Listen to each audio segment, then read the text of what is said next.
Great American Pillow Fight coming at you.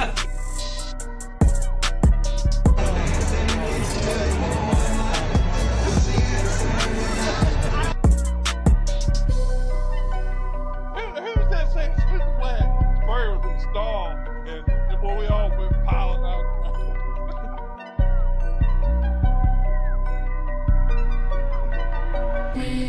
All you gotta do is block that guy. Your job ain't that hard. So just don't make it hard. Yes, sir, Coach. I got you. Now, from Suite 11 at Louisiana Downs Casino and Racetrack in some basement in rural Central Florida, it's the Jumpin Offsides Podcast Network. Here's your host, Chance, JD, and Mike. Ladies and gentlemen, episode 44 of Jumpin Offsides, presented by Rubber Boot Crawfish Company. They are our episode sponsor tonight. We'd like to thank Barrett for all he's done for our podcast. They've got a location on Youree Drive, location on Mansfield Road, and a soon-to-be location in Bossier off Airline Drive. Tonight, we have the former LSU Tiger National Championship linebacker. He was 2003, had 2 sacks and 9 tackles against Oklahoma in the national title game. Was the final tackle and sack against Jason White that ended the game. 2004, he was SEC first-team linebacker. Ladies and gentlemen, Lionel Turner. Love it. How y'all doing? Doing well. How are you? We got a real athlete on good. the podcast tonight, finally. Linebackers are athletes. Oh, yeah, you got to be. Yep. So in case y'all are wondering, I'm donning my USF shirt from my good buddy Nick Jackson.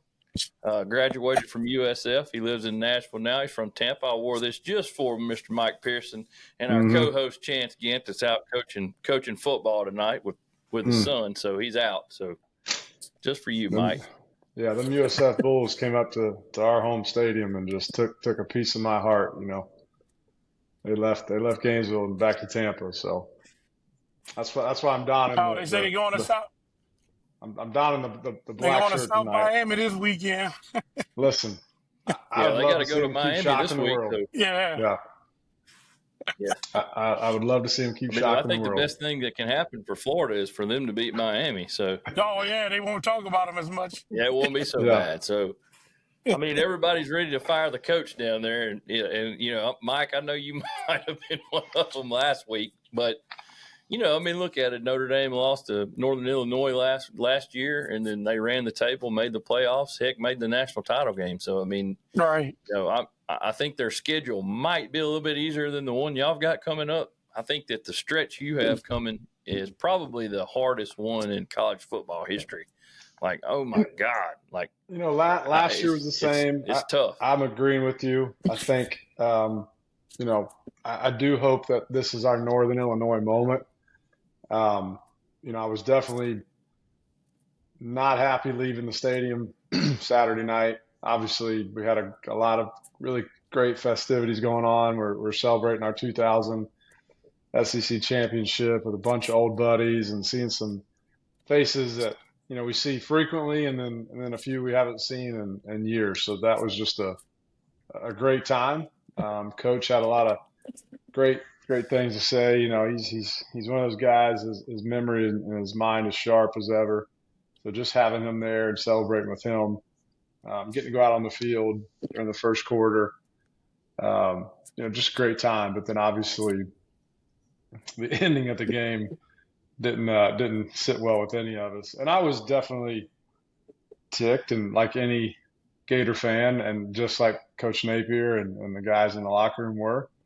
I think after cooling off and kind of trying to be objective about stuff Sunday morning and then hearing some of the pundits, I heard a really good one this morning.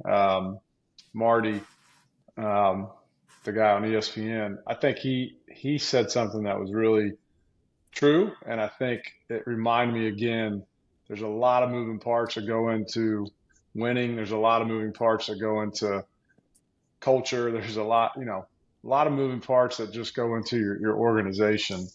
And he said things like, right. You know, Coach Napier didn't spit on the kid. Coach Napier didn't snap the ball over the punter's head. And Coach Napier didn't drop that really pretty pass that DJ Lagway threw to Vernell on the sideline, that probably would have went for another 6. And then I added, Coach Napier didn't have the holding call on the touchdown run that got called back, and he didn't have the pass interference that got called on Hagee. So my point of the whole rant is not one play did it. The whole spitting thing, look, terrible timing, but all three of us on this call and on this show, we know there's not one coach in the college across the land that doesn't instill and pound and coach discipline. So that, to me, that's not a reflection. That's not a reflection of Billy and his staff. That the kid made a stupid decision. Period.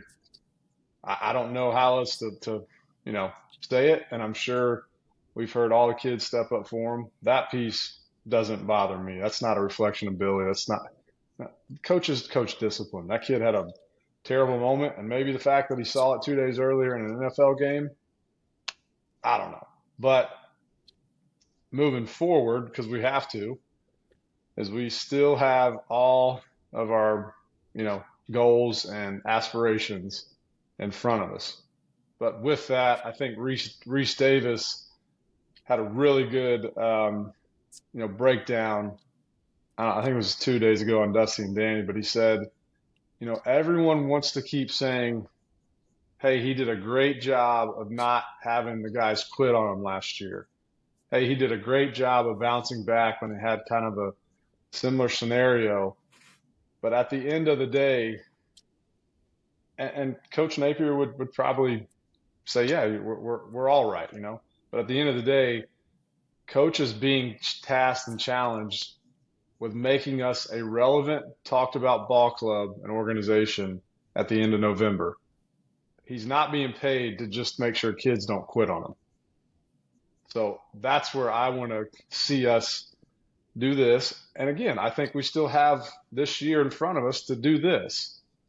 If the USF game is a learning lesson, it's like, hey, you don't ever take an opponent for granted, regardless of what you think their conference is or who they play or their height and weight on a spreadsheet. So I'm all for what he's doing and what he's built, but now, as my old boss used to tell me all the time, don't confuse effort for performance.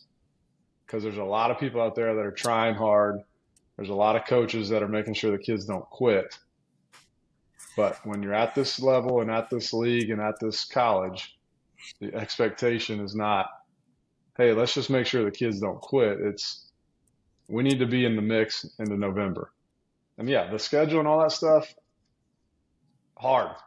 But so is LSU's, so is Texas, so is Georgia. So, that's what we sign up for in the SEC. So I'm done. I'm off my soapbox, fellas.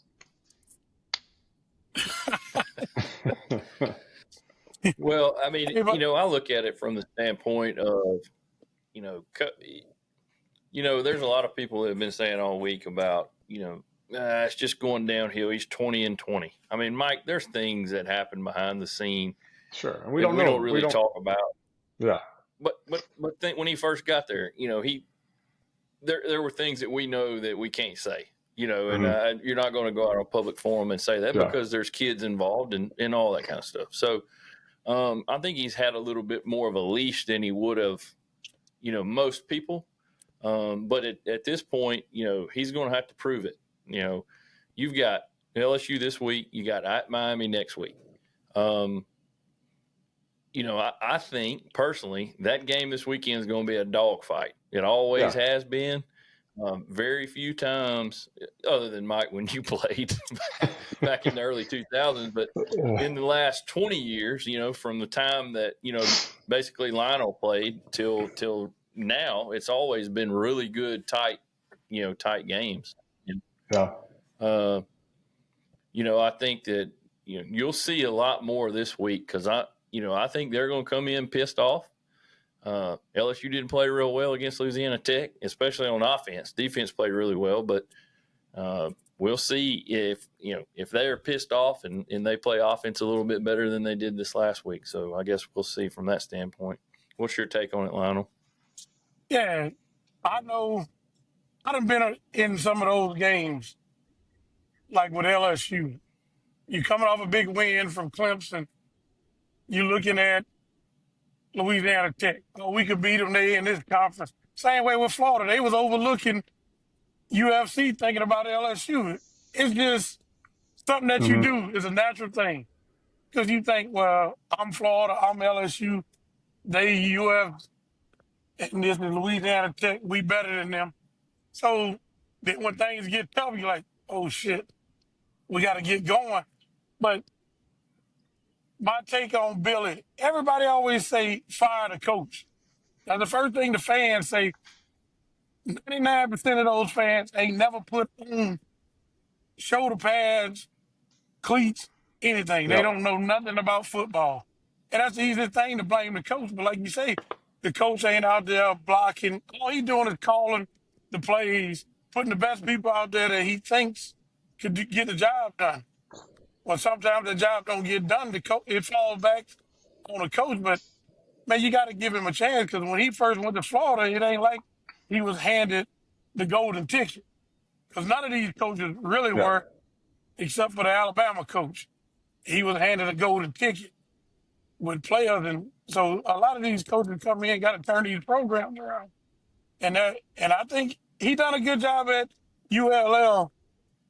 I think this will be his determining year right here to see if he can get it turned around. Even the LSU fans Yeah. wanted to get rid of Brian Kelly because he couldn't win the first game of the season.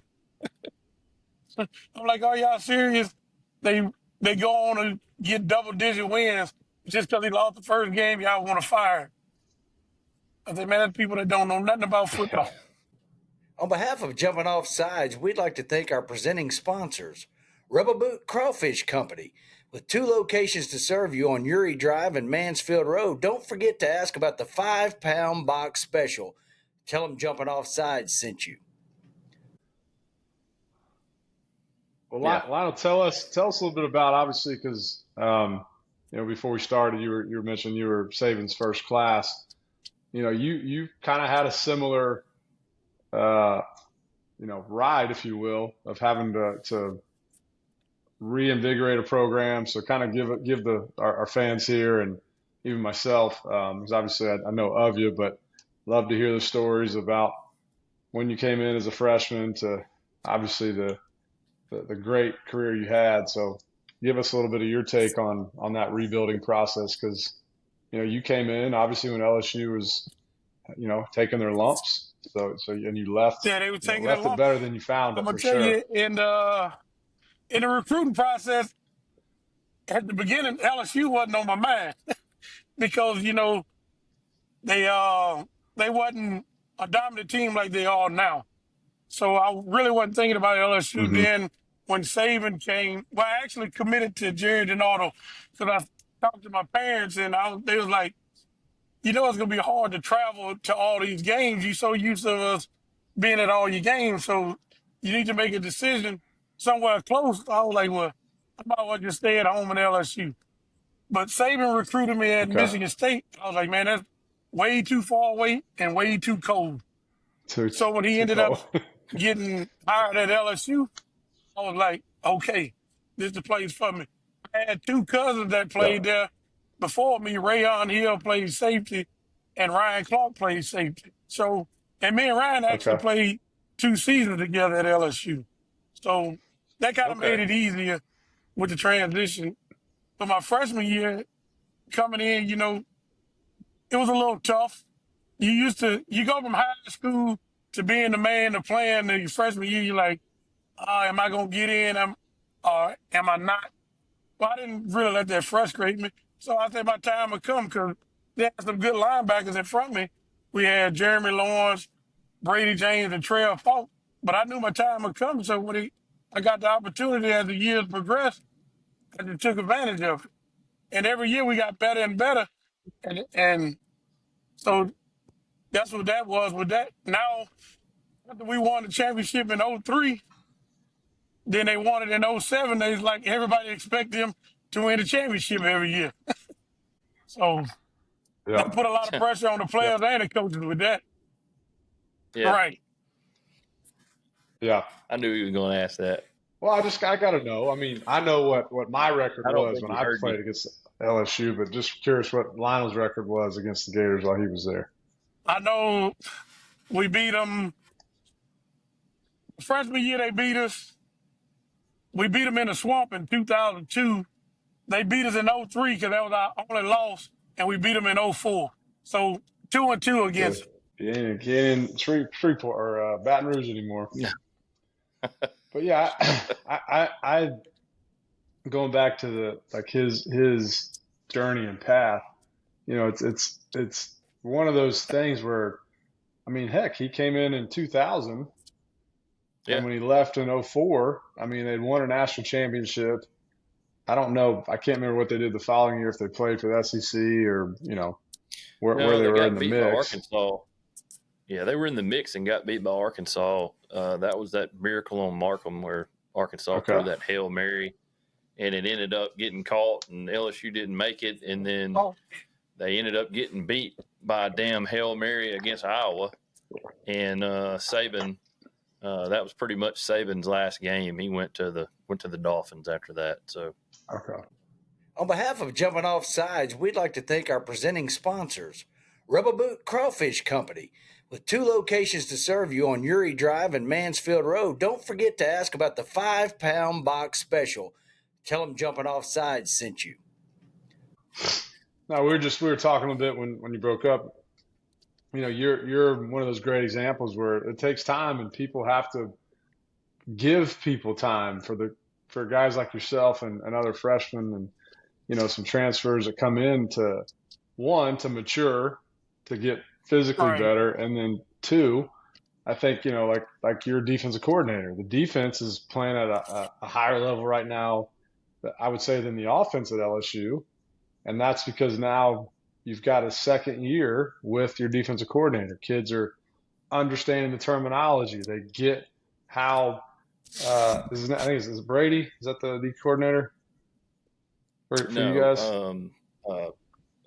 Blake Baker. Blake. So, you know, just the kids are now listening, and they're already anticipating, okay, hey, here's what coach is going to have us do. So when you get more time in that system, and shoot, Lionel can speak to this very well. I mean, Coach Saban's system for a defensive guy, I mean, make your head spin. But after you've been in it 2-3 years, now you're humming. I mean, you've got it down, and now you are rolling on people, and then you get a national championship out of it. So Yeah. I think Saturday's game is really going to be a good test for all of us to gauge on, hey, here's where we're at.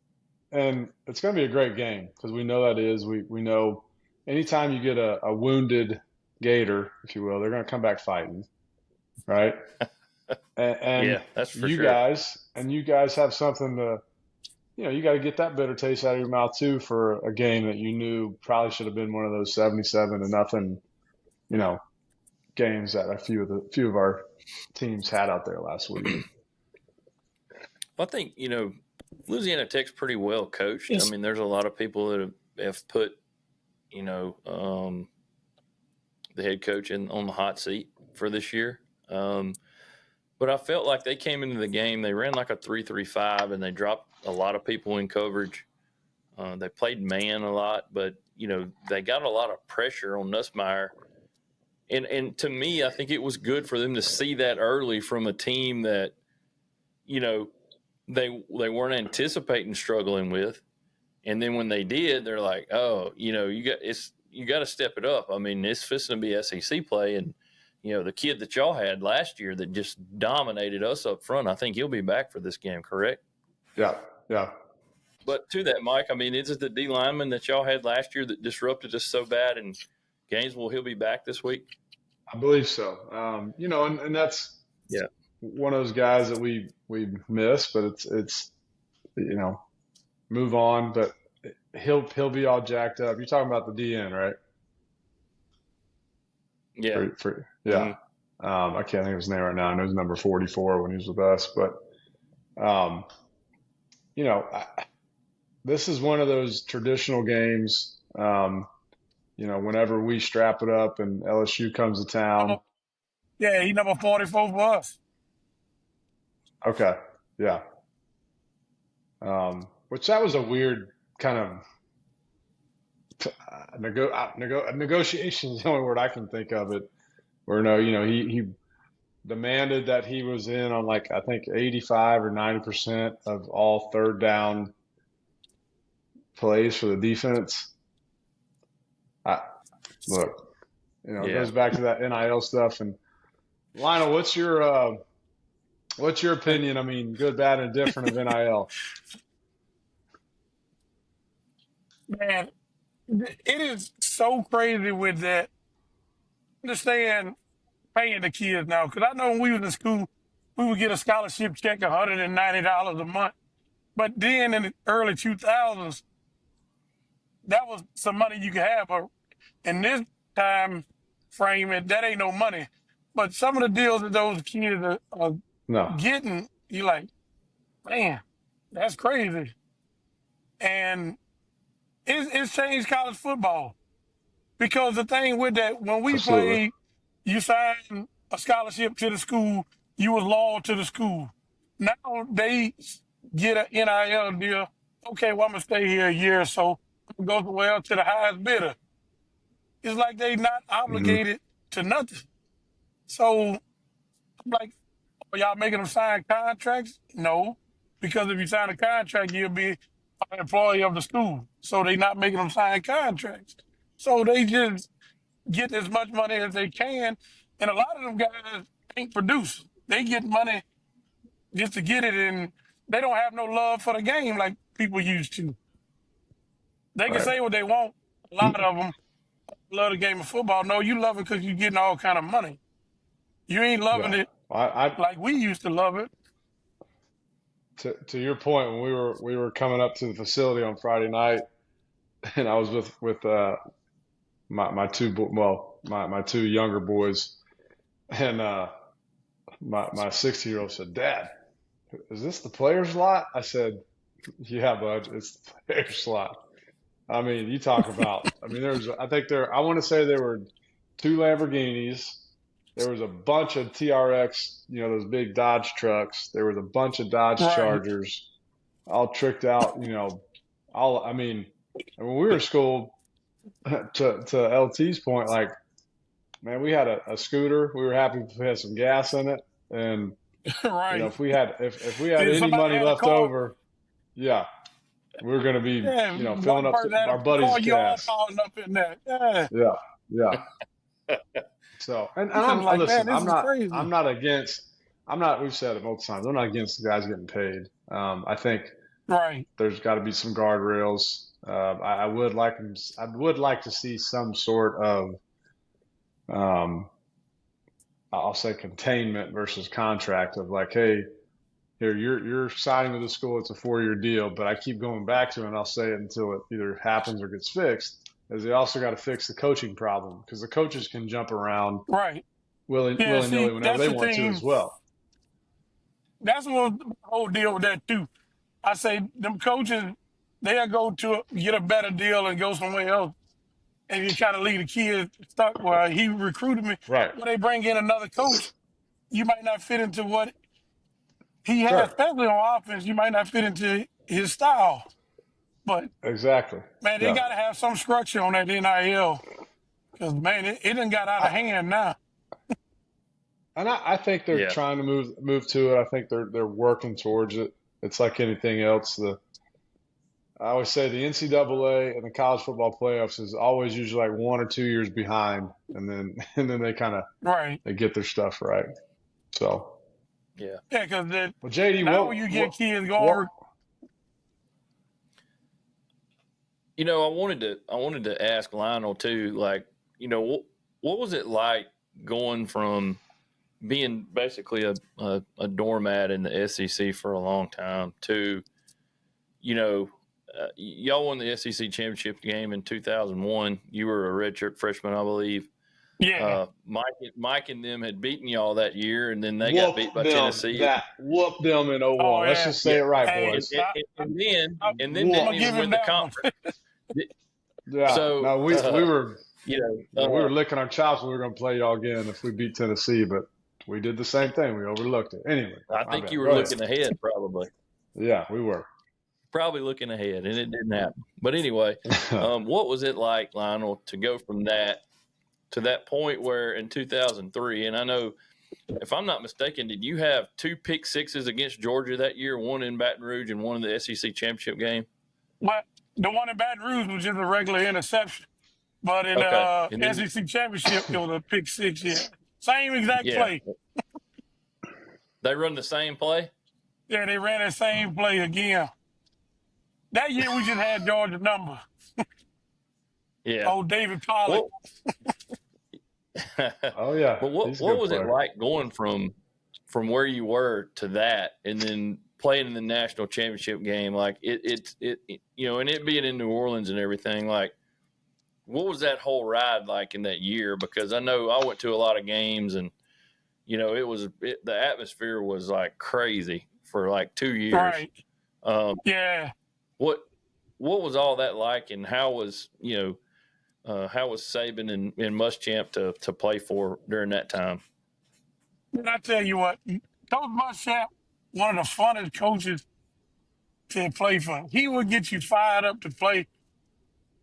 Oh, yeah. When he give his pregame speech, usually the starter sit on the front row.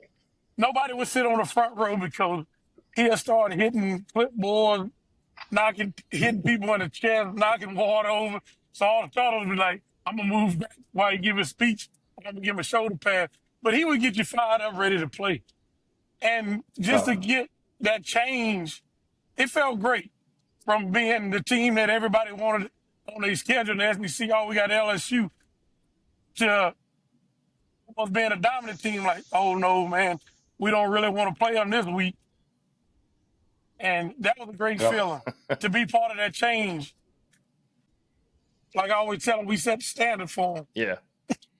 Now we had, I definitely think you set the standard for sure, and it put the program on a completely different trajectory. Right. We had Kyle on last year, and I reached out to you after he was telling us about Saban and Muschamp. I'm not sure what game it was, but they were punching air, and he thought it was directed at him, but it was directed at you. And I told you I was going to give you a chance to come on here and tell your side of the story. So, man, what happened? Who knows what it was, but it was a call that went wrong, and they let me have it.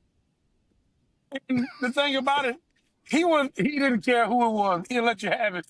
Players, coaches, but he was doing it for a reason because he knew you could do better, so he expected better.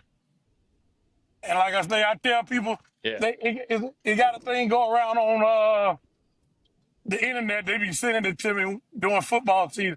Hey, man, I don't know what happened, but I let it go in one ear and come out the other. And the next time out there, just make a play and it's all gone. But he was very demanding, though, both of them. On behalf of Jumpin Offsides, we'd like to thank our presenting sponsors, Rubber Boot Crawfish Company, with 2 locations to serve you on Youree Drive and Mansfield Road. Don't forget to ask about the 5-pound box special. Tell them Jumpin Offsides sent you. Well, JD, what I mean, as a, I'll say as an SEC fan, what was your take on the USF Florida game? Man, I felt like, watching the first half of it, it kind of was, to me, I thought, Florida's just kind of hum-ho in the first half. Like, they'll go in at halftime, they'll get it corrected, they'll come back out in the second half, and they'll start running the ball. South Florida can't stop them. They'll score 28 points in the second half, and then, by the end of the third quarter, it'll be gone. Mm-hmm. And I don't think that really took place. JD, I thought for sure we would just out physical them. I just sometimes I did too. That's maybe one of the frustrations. And again, I have zero input, don't know the offense well enough to have really all the details or sit watch and practice. But I think at a certain point, kind of like what my middle son 16-year-old football player said. He's like, damn, we got the best guy in the gym. Why don't we just line them up in 12 formation, which for our fans out there, 12 formation is 1 back, 2 tight ends, and just punch you in the mouth, and you got to stop my guy. And make And you stop. sometimes Yeah. I just feel, I mean, you got 2 All-American offensive linemen. Like, yeah, well, what are we doing? I mean, we're running reverses. We're trying flea flickers. Like, Right. I mean, you're playing USF. Like, what the hell are we doing? Like, why are we running the flea flickers and reverses? Like, line up, put a hat on a hat, and show them who's the boss. And it was like they should have. That's what you got to do sometimes. You got to go back old school. Yeah, just attitude and effort, and we're tougher than you. It's in our house, and what kind of is again perplexing to me is the times when Billy seems like he should be being aggressive and doing things that's a little bit conservative, or when we need to be conservative, i.e., and this will be I'm not going to say my last rant tonight about the game, but we get the ball. We've been sputtering the entire night on offense for whatever reason. And we need to go in kind of our 4-minute offense, get a first down, run the clock out, and let's just go home, win 16-15, and we'll take all the bullets and all the arrows in the press conference.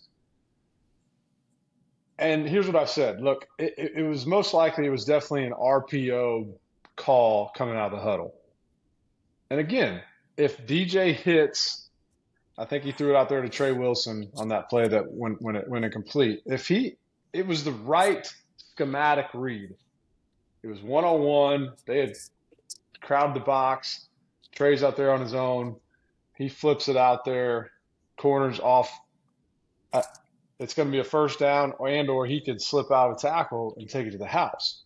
My point to the comment is, at that point, someone, I would think, or Billy would have said, hey, DJ, this RPO that's attached to this play, the PO is really off. It's just we're sending this play in because we want to have this formation look.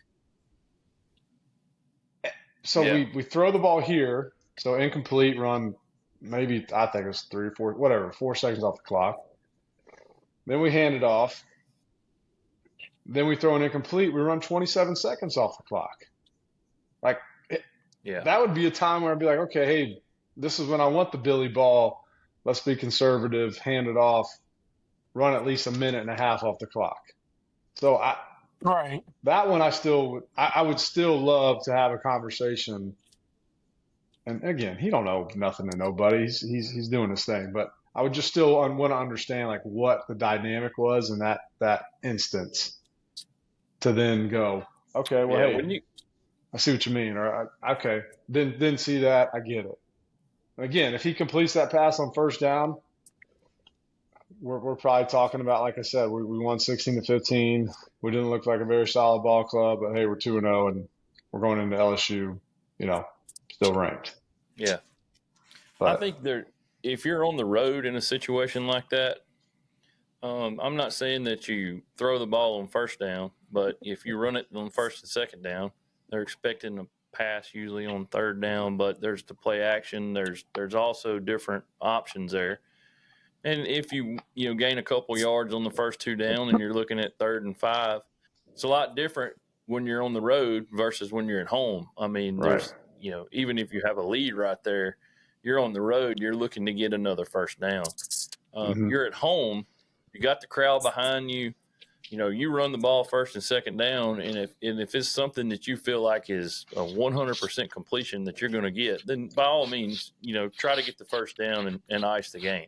Right. But throwing on first down and stopping the clock, then running on second down, and then passing again on third down and throwing incomplete, it was just like, I thought, man, 27 seconds off the clock is like, you got to be more cognizant of what the hell is going on, and then you pin them deep. I mean, like you said, Mike, you only give them a minute to work, or you take a minute and a half off the clock, make them use all their timeouts.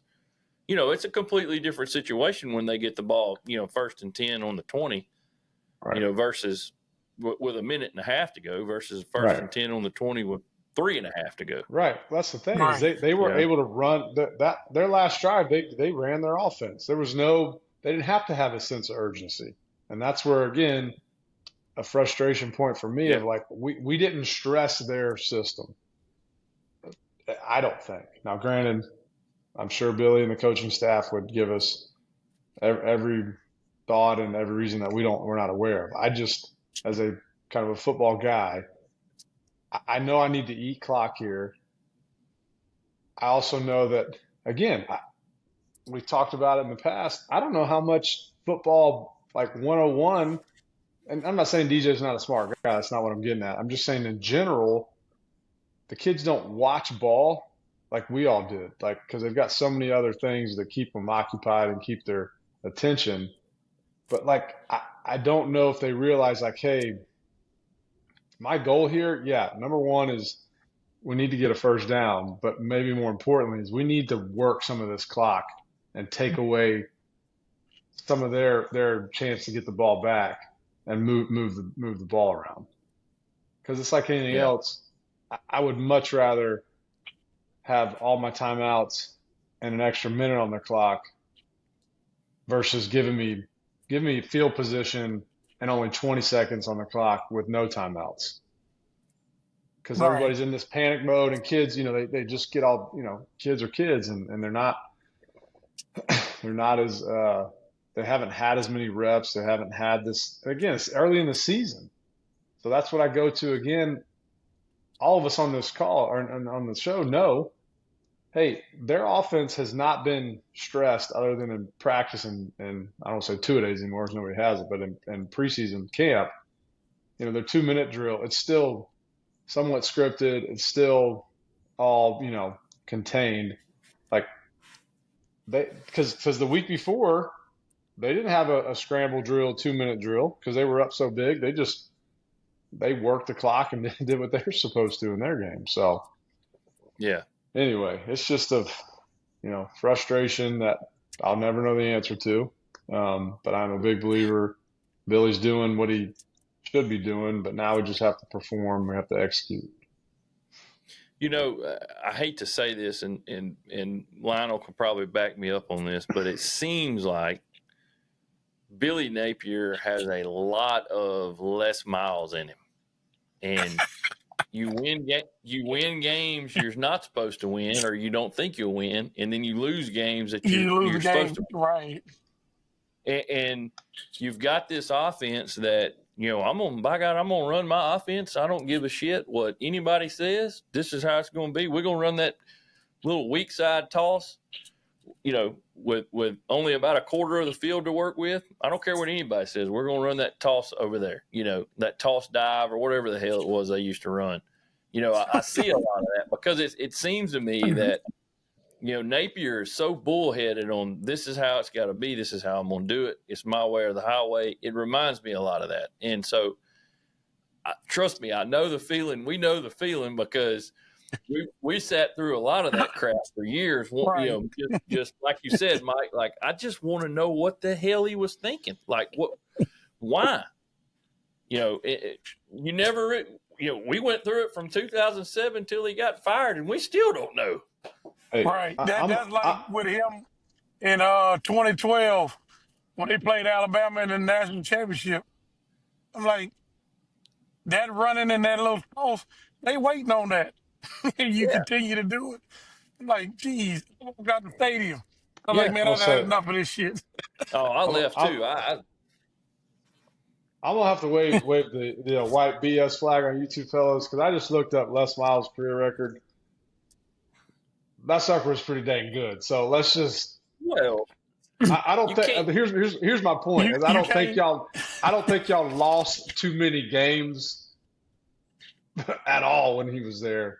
So y'all didn't lose a bunch that y'all should have won because y'all won a bunch.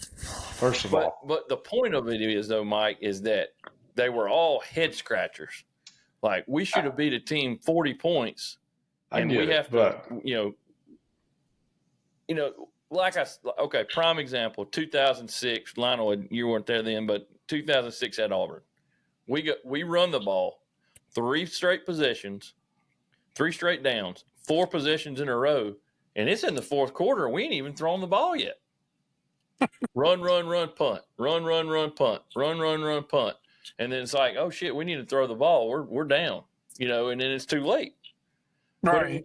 But that's the thing that I'm saying is like you're questioning it because it just doesn't make sense to the normal person. Like what you're saying, Mike. Like, why not try to use the clock or why are we running these reverses and all this stuff when we got the best guy in the gym over here that we can hand the ball off to and just let him get 5 yards of carry. I'll tell you the one year, and I don't remember, what was the year that y'all kept flipping the frickin' ball behind your head and y'all beat us in the swamp? Was that in 09 or 11? Yeah, one of them years. God. I'll tell you one thing. He was the luckiest person I know. He should have bought some lottery tickets because he was lucky. Man. That was, I think y'all had like 5. One time y'all had like 5 fourth downs y'all converted, and I was at that game too. You were at that game in 07? Yeah, no, I was there. It was. I bet you had fun that night. Well, sometimes it works, sometimes it don't. Yeah, 'cause we done been there times where it didn't work. What was that nickname? Like the Riverboat Gambler or something? Tennessee game. Yeah, that was on top of Tuberville. Oh, Tuberville. Riverboat Gambler. That's right. Yeah. Yeah. Well, Lionel, what was your what they call the Mad Hatter or something? The Mad Hatter. That's what. Yeah. Besides the Mighty Gators, what were some of your favorite rivalries or games that you always looked forward to? Maybe the home stand and away. Auburn. Okay. Yeah, Jordan Hare was a fun place to play. Man, when they would, I remember this is the first time I actually ever seen Saban fired up and was ready to play. 2003, they came to Baton Rouge to play us. Well, they had an altercation before the game. The band was on the field playing, so they want to punt into the band. Then he want to walk into the band, causing chaos. And Saban came in the locker room, and he ripped one. I bet one. And the opening kickoff, we kicked the onside kick and got the ball. And he told Jimbo, we better score a touchdown. Man, you just gave away our secret weapon because I think that's what we're going to open up with you guys. We're going to onside kick it, get it, score a TD, and just march to victory. But now you just let us. Now you just gave it up. That was because that rivalry went back. Remember they Tommy Tuberville them smoked cigars on the field in the early 90s. 2000. He did that shit in 2000, and then whenever 9/11 happened, in 9/11 they had to postpone the game till the first week of December, and they moved the SEC championship game back. Right. So we had tickets to that game in the first part of the year.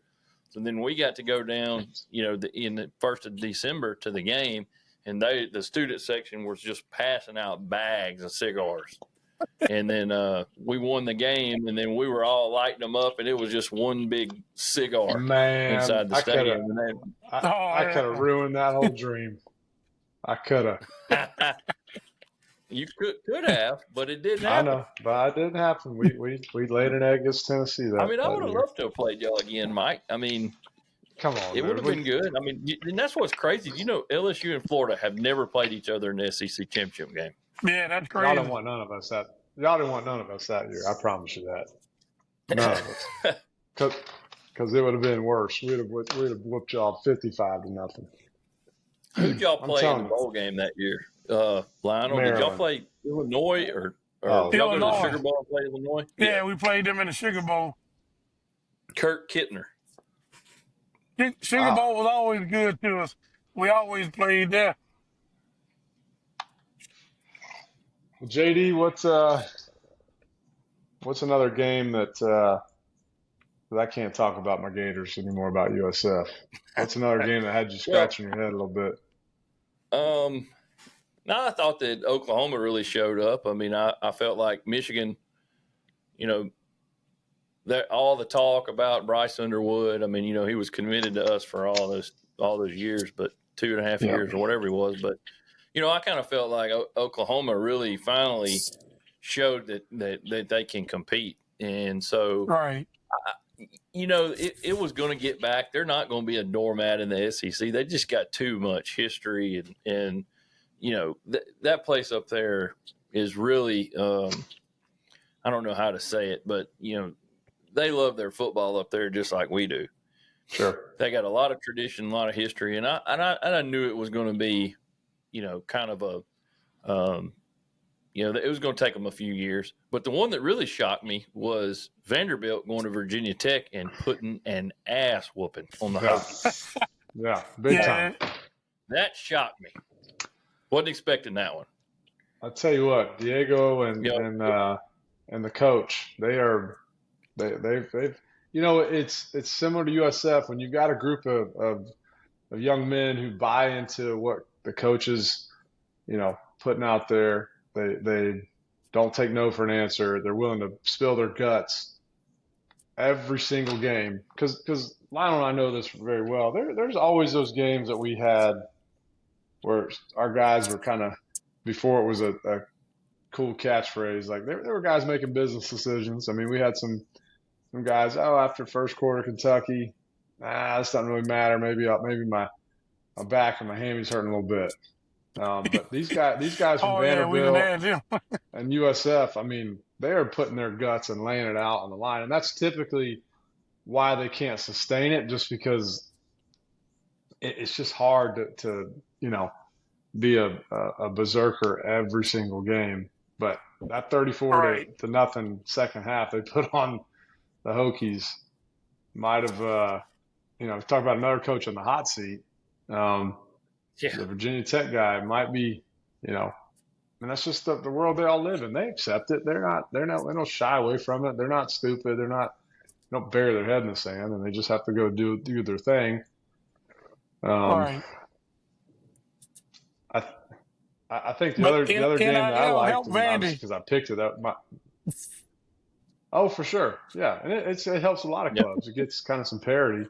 Right. My other kind of cool game, and maybe just because I picked it, and my upset special of the week was Mississippi State. And I'm telling you right now, and Lionel, I don't know if I think you probably did, but you go to Stark Vegas, it's a different world in there, man. They've got some things going on there. Just I don't know. It's a cool place for them, and it's just a weird, you know, kind of, you're out in the middle of nowhere. Man, them old bells go ringing. Yeah, cowbells are ringing. You know, I heard some story where the coach for Arizona State had ordered some cowbells to use them at practice, but they, you know, Amazon was on back order, so they didn't get them. You know, just, you know, some funny stuff like that. But I'm telling you, Stark Vegas is, not because I said, I definitely know they're going to win, but I knew it was going to be kind of a trap weird game, and sure enough. And that coach, he needed that kind of big, you know, signature win. You know, they went 2-10 last year in his first year, and it's just one of those deals where this could be a big, you know, stepping stone and kind of catapult them. Yeah, we play them later in the year, so we're going to find out. What they're made of again. So no rest for the weary on our side. Levy's a good coach, man. I really like Levy. I think he'll figure it out over there. Right. Just from an offensive philosophy that he's got, like he'll be able to score points on pretty much anybody, and you know they're still a year or two away. I feel like, but you know, with the transfer portal the way it is now, I mean, you're not necessarily always 2 years away.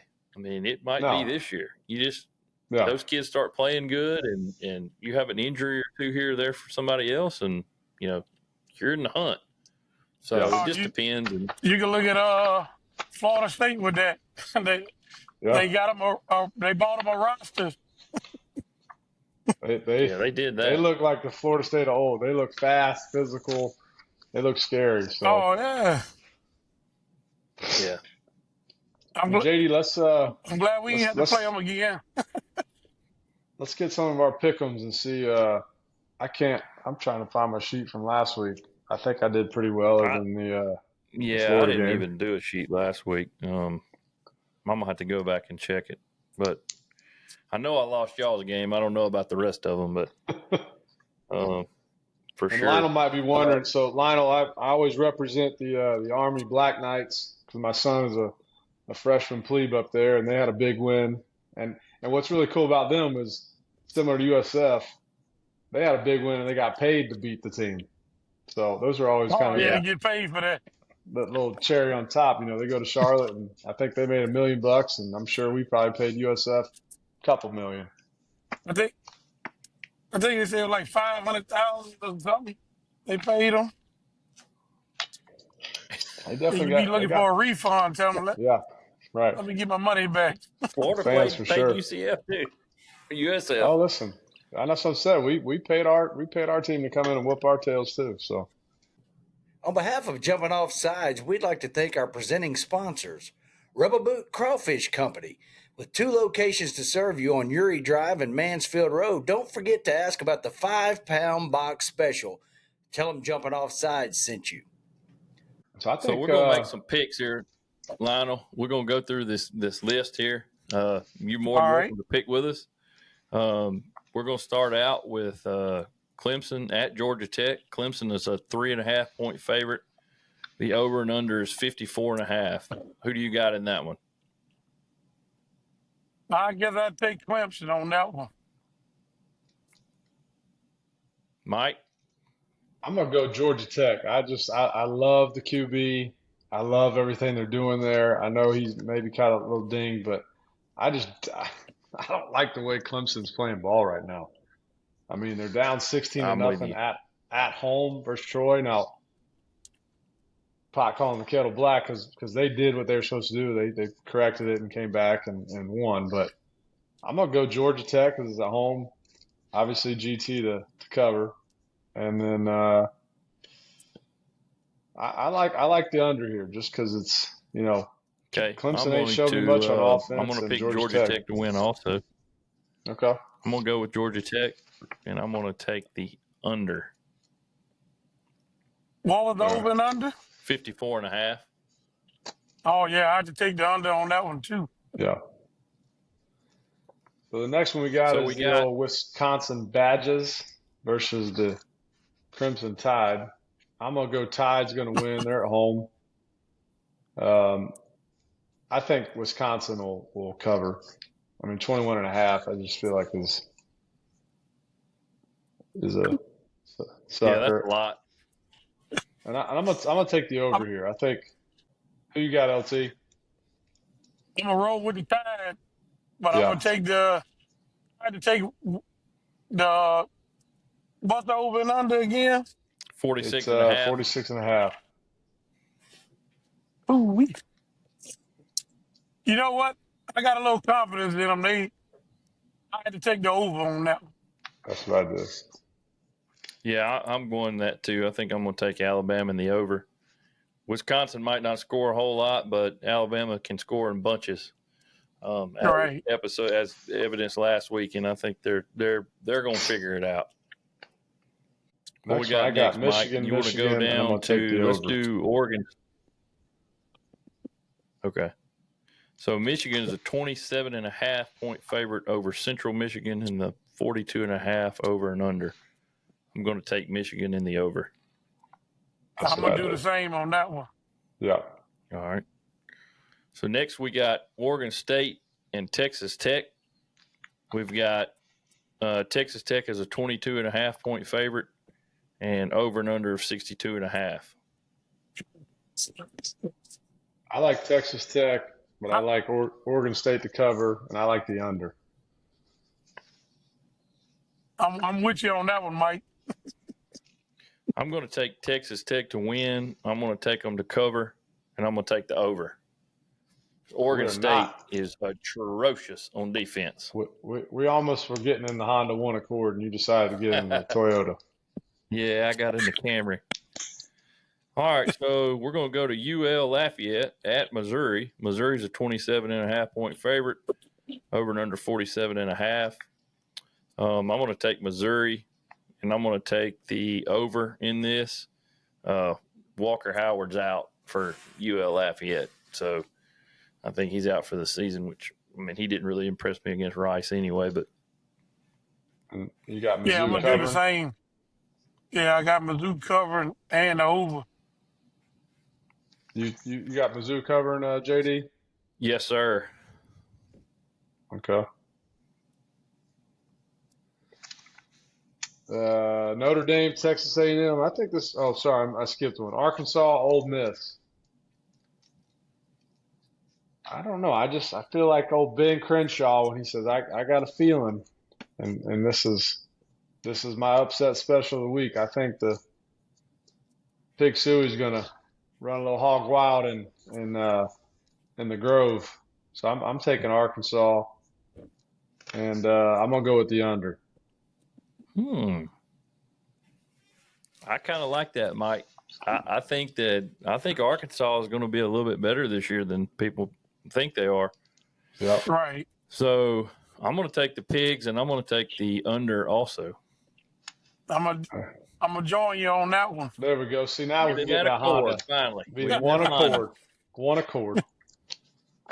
You got Big the game in South Bend, Indiana. Yeah. I just don't like the fact that Notre Dame's been off for almost literally 2 weeks now, give or take, a few days. Sitting that long, I think A&M, I guess it'd be an upset just because Notre Dame's favorite, but I'm going to take A&M, and I'm going to take the over. Dang, okay.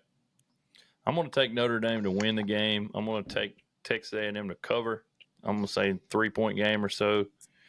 And I'm going to take the under. Okay. I'm with you on that one. I'm gonna take Notre Dame, but I think A&M will cover. I see how you LSU boys are. I just want to go against the grain. It's all right.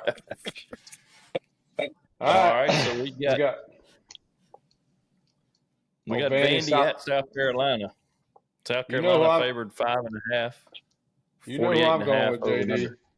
South Carolina's my pick. I know you love South Kakalaki. They're my pick to win the SEC, so I'm going to take SC, and I'm going to take the over. I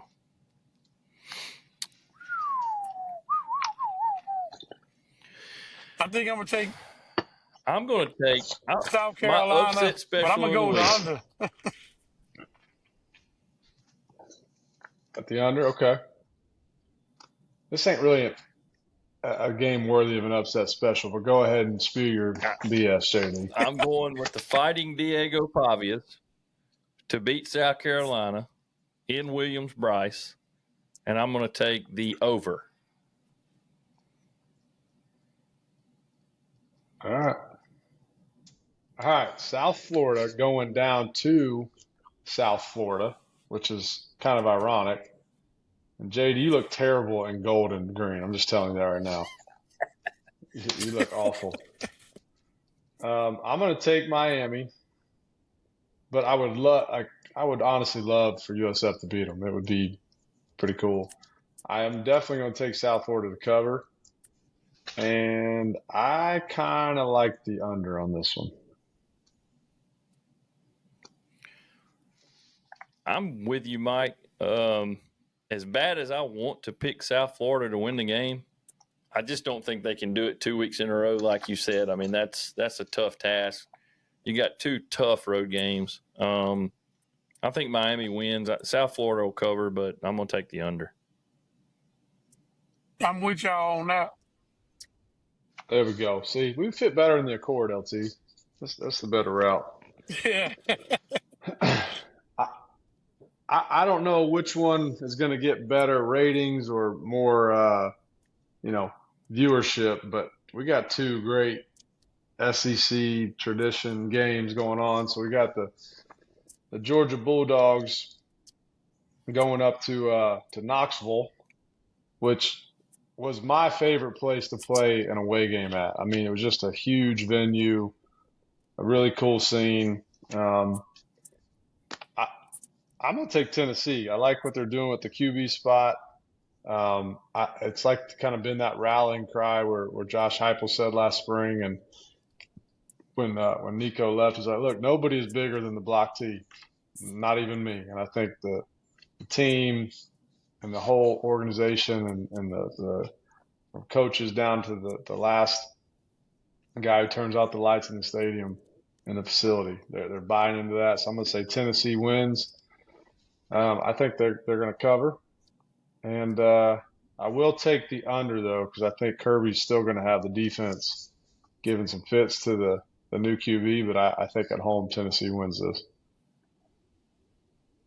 Oh.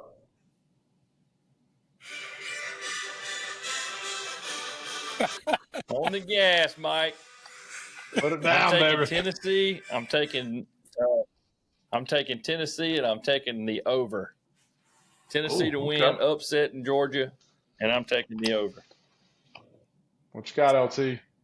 Yeah, I'm going to have to disagree with y'all on this. I'm going to ride with my boy Kirby. Yeah, I figured that was going to happen. Me and Kirby go way back. Yeah. So I'm going to ride with the Bulldogs, much as I don't want to. There would be no reason anybody would fault you for that. But I'm going to take the under with that. I don't think it's going to be a high-scoring game. Yeah, I think it'll be a little more contained. All right, game of the week. Here we go. Thank Game God. of the Now, good. Now go ahead and pull that other shirt up so you can see that freaking pot belly.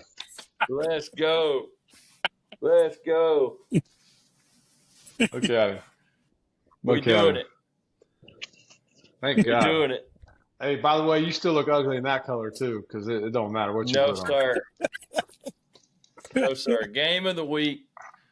Mike, former Florida Gator All-American. We got all-SEC linebacker over here, Lionel Turner. They played each other once, maybe twice, 2000, 2001. I'm going to let y'all pick this one first. I am definitely picking my Gators. I think we bounce back. I think we go into Death Valley and quiet those crazy Tiger fans up. Obviously we're gonna cover. I'm not making that mistake 2 weeks in a row, JD. I'm reading that. I'm keeping my eyes on the prize, JD. And I'm actually gonna take the over. I think both offenses are gonna come in kind of pissed off. I feel like both of them are capable of scoring 25 plus. So I'm going to take the over. So you got Florida in the over. Yes, sir. Yep. What you got, Lionel? Oh, what the old saying? We'll never lose a night game in Tiger Stadium. So until you do. Until you do. Well, it ain't going to be this Saturday. That's what I'm talking about. Mike, you know what I think about it?